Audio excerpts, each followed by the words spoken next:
Los préstamos, particularmente de dinero, son y han sido a lo largo de la historia una de las operaciones financieras más comunes e indispensables dentro de la vida comercial. Con base en ellos se inician cientos de negocios y se da la liquidez necesaria para que muchos comerciantes puedan adquirir mercancías para que puedan llevar a cabo sus actividades. Sin embargo, derivado de la tecnificación y de la digitalización de la economía, así como de las constantes y crecientes facultades de comprobación y de verificación de las autoridades fiscales, se han venido a establecer una serie de requisitos que es indispensable que se cumplan. De lo contrario, se pueden ocasionar severas consecuencias fiscales para aquellos que participan en una operación de préstamo. Si a ustedes les interesa conocer cuáles son estos requisitos, los invito a ver el presente video.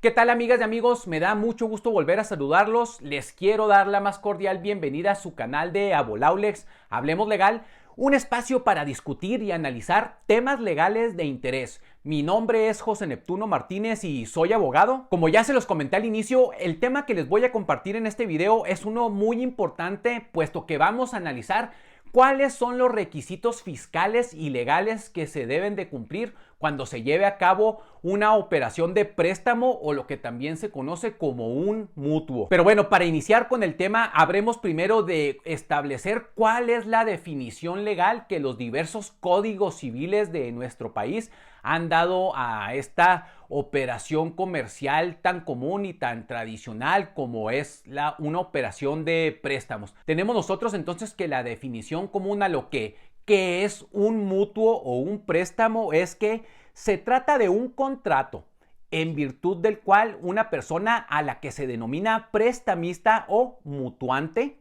entrega a otra, a quien se le denomina como prestatario, mutuario o también se le conoce como mutuatario, dinero u otra cosa consumible, para que se sirva de ella y devuelva después otro tanto de la misma especie y calidad. Entonces, esa es la definición de que estamos analizando. Derivado de lo anterior, vamos a tener nosotros que en materia fiscal, lo que realmente le interesa a la autoridad fiscal, valga la redundancia, es el dinero. Aquellos préstamos que involucren la transferencia de un recurso financiero. En materia fiscal, los efectos fiscales recaen sobre ambas partes, es decir, quien presta el dinero y quien lo recibe. Sin embargo, habremos de señalar también que la mayor carga fiscal la va a resentir aquel quien recibe el dinero, puesto que en términos lisos y llanos se trata de un ingreso que, ojo, obviamente no paga impuestos, pues se supone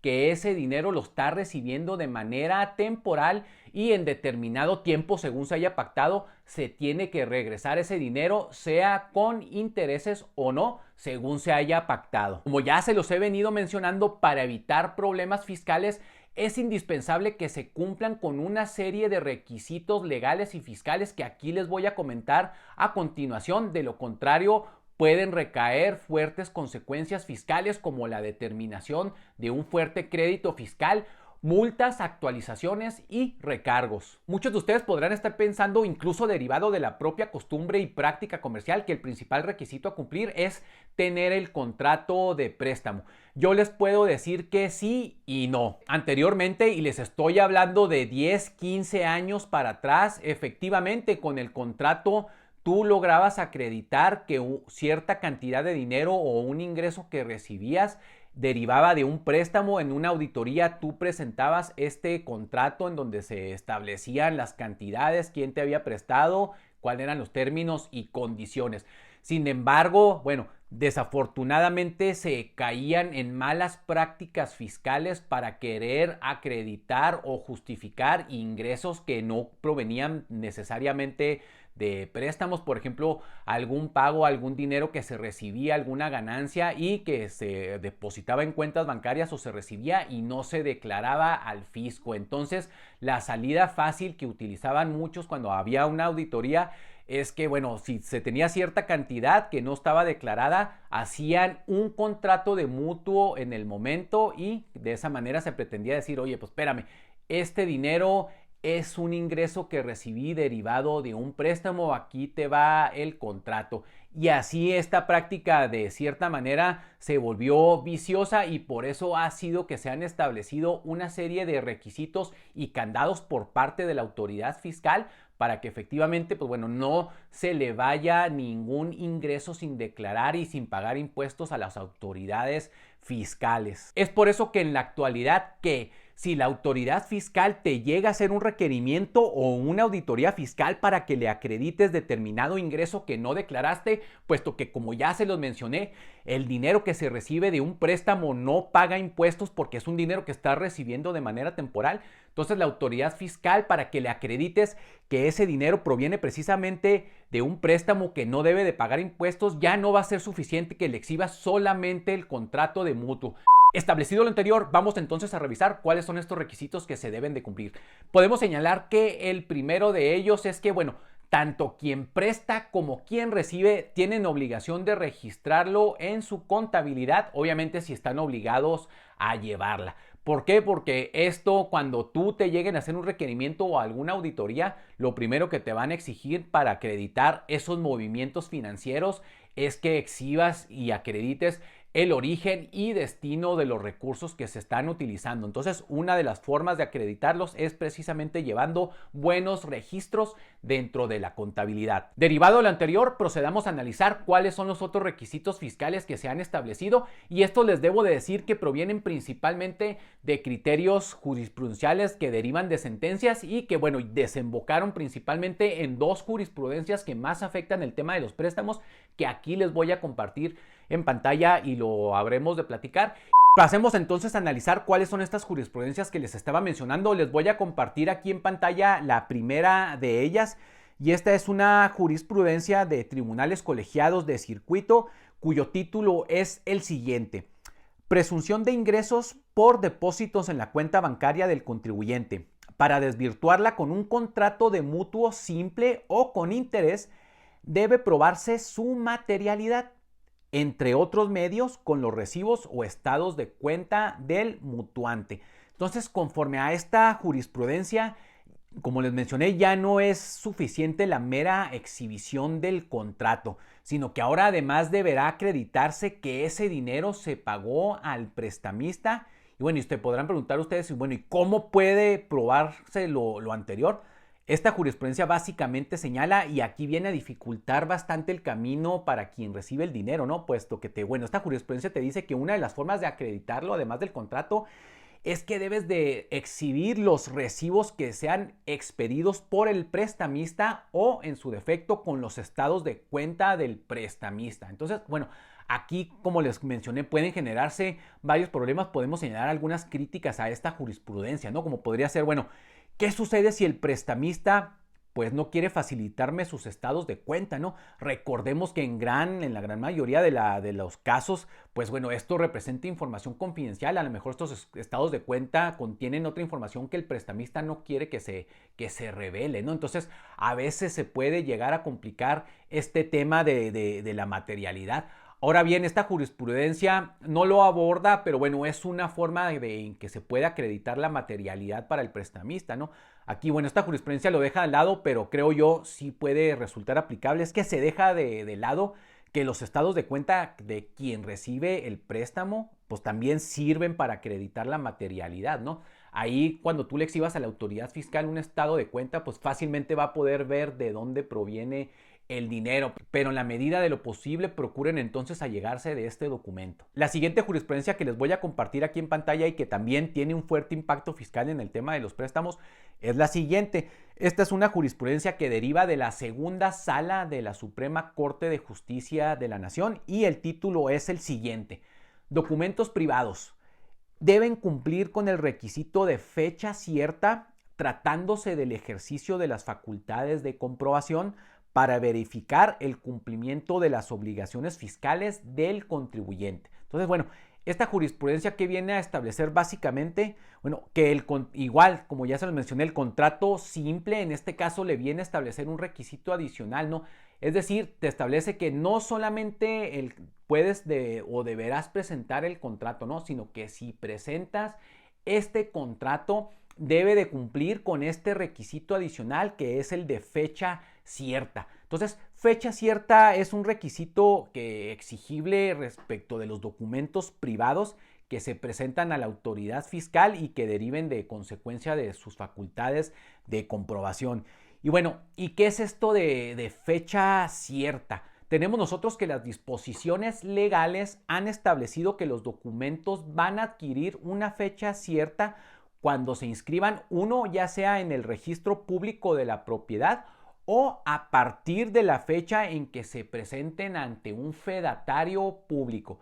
¿Quién es un fedatario público? Bueno, pues por excelencia son los notarios públicos y o los corredores públicos, que en este caso, pues bueno, cada vez es una figura que tiende a desaparecer. Entonces, bueno, la fecha cierta se puede adquirir de dos maneras. La primera de ellas es que, bueno, ¿cuándo vas a llevar a cabo una operación de préstamo? Bueno, acudan a ambas partes con el notario y ahí firmen el contrato, que lo ratifiquen de contenido y firma. Entonces el notario hace constar dentro de sus actas, establece un protocolo, establece una certificación en donde se establece que ante su presencia se firmó ese contrato. Entonces, a partir de esa fecha, pues bueno, se entiende que adquiere fecha cierta. Sin embargo, bueno, les debo de comentar que esta es una forma, es cara, una ratificación de contenido y firma, pues es cara, puesto que, bueno, ya lleva una formalidad mayor ante el notario.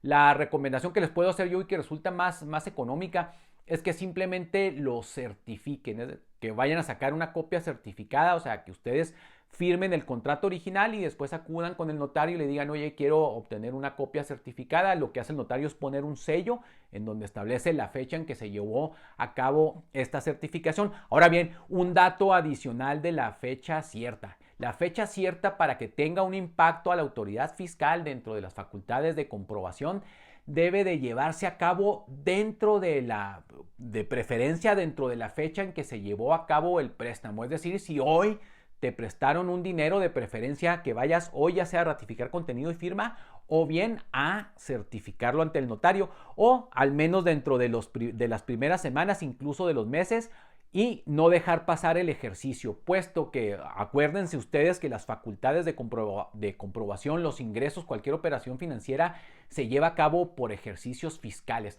Ahora bien, les quiero mencionar otro requisito importantísimo e indispensable que cumplan, sobre todo cuando reciban préstamos que rebasen ciertas cantidades de dinero, puesto que de no cumplirse, aquí sí se van a ocasionar muy severas consecuencias fiscales. Tenemos nosotros que el artículo 90 de la Ley del Impuesto sobre la Renta establece que, bueno, las personas físicas que sean residentes en México están obligados, ojo, a informar en la declaración del ejercicio sobre los préstamos, los donativos y los premios obtenidos en el mismo, siempre que estos en lo individual o en su conjunto excedan de 600,000 pesos. Es decir, si a ti en el ejercicio te prestaron más de 600,000 pesos, tienes la obligación, ojo, de informarlo, más no de declararlo. Son dos cosas distintas. Hay declaraciones informativas, entonces lo que tú debes hacer en este caso, cuando presentes tu declaración del ejercicio, ahí te va a aparecer un apartado en donde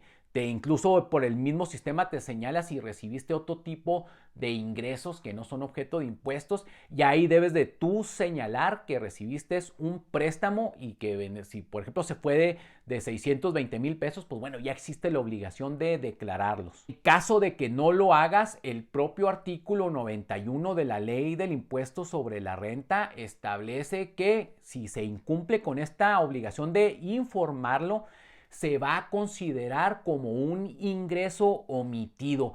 Fíjate qué severa es esta consecuencia, ¿no? Supongamos que es un préstamo de 600,000 pesos que incluso ya tú hasta lo pagaste.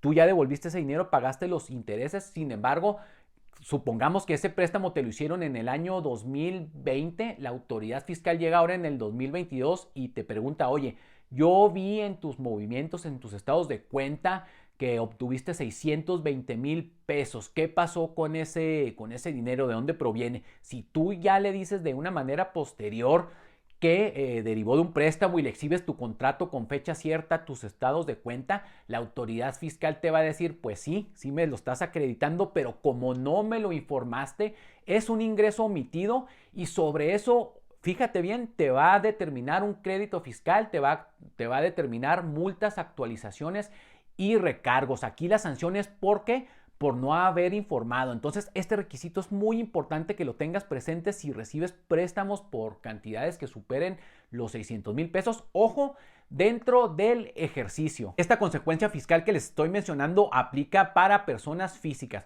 pero también hay una consecuencia fiscal para las personas morales y esta la vamos a encontrar nosotros establecida dentro del artículo 18, fracción 11 de la ley del impuesto sobre la renta, el cual establece que, bueno, también deben de informarse las cantidades que reciban las personas morales, que se reciban en efectivo, en moneda nacional o extranjera por concepto de préstamos y que sean mayores a los 600,000 pesos. En caso de que no se informen, también se va a considerar como un requisito o un ingreso omitido. Les debo de reiterar que estos requisitos fiscales que estamos analizando deben de cumplirse tanto por personas físicas como por personas morales. Entonces, en resumidas cuentas, ¿cuáles son estos requisitos? El primero de ellos es contar con el contrato y que además tenga fecha cierta, que obren registros en contabilidad, conseguir los estados de cuenta tanto del que presta como de quien recibe el dinero dentro de una auditoría y si los préstamos exceden de la cantidad de los 600,000 pesos dentro del ejercicio, existe la obligación de informarlo. Ojo, informarlo, no declararlo, no pagar impuestos, simplemente informarlo. De lo contrario, pues sí se va a generar una consecuencia fiscal. Pero bueno, amigas y amigos, ya vieron ustedes cuáles son estos requisitos fiscales que deben de cumplirse para evitar cualquier consecuencia fiscal negativa en ustedes como contribuyentes. Y es importante porque, bueno, sería muy lamentable que un préstamo que te están haciendo a ti para afrontar X o determinada situación, imagínense que ahora lleguen y se lo determinen como un impuesto omitido. Entonces, pues bueno, así es, así se han establecido las leyes, así se han establecido los criterios por los tribunales, pues ahí no queda otra más que cumplirlos y procurar contar con toda esta documentación que ya les mencioné. Pero bueno, si ustedes tienen alguna duda o comentario, los invito que ahí precisamente en la sección de comentarios me los dejen e incluso si ustedes quieren conocer más información al respecto, los invitamos a que nos visiten en nuestra página web en www.abolaulex.com. De igual forma, si les gustó este video, los invito a que le den like, que lo compartan entre personas y amistades y familiares que sepan que les puede interesar y resultar útil esta información. Y si no lo han hecho, los invitamos a que se suscriban a nuestro canal, que le den clic ahí en la campanita para que estén enterados de cuando subamos este tipo de contenidos. Pero bueno, nos vemos hasta la próxima.